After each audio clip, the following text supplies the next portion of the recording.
আল্লাহু আকবার। আজান হয়ে গেছে, এক কাজ করি, নামাজ পড়ে আসি। ও নামাজ পড়ার জন্য যাচ্ছে, তুমি নেকি লিখে দাও। নামাজ তো পড়া শেষ, এখন কোরআন মাজিদ পড়ি। এত নামাজ পড়েছে, ও কোরআন শরীফ পড়েছে, ওকে নেকি লিখে দাও।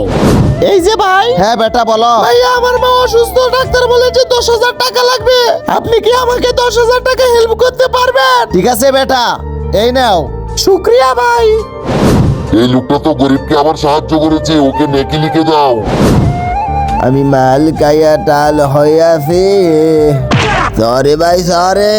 তো বন্ধুরা, এরপর কি হয় তা তো তোমাদেরকে দেখিয়ে দিব, কিন্তু তা দেখার আগে আপনারা যারা ইসলামিক ভিডিও পছন্দ করেন তারা আমাদের চ্যানেলটি সাবস্ক্রাইব করে রাখুন, কারণ আমরা প্রতিনিয়ত ইসলামিক ভিডিও দেই। আরে শালা, তুই তো জানোসই না আমি কত নেক বান্দা এবং 5 ওয়াক্ত নামাজ পড়ি, আর সেই তুই কিনা আমাকে ধাক্কা দিলি। হট এখান থেকে।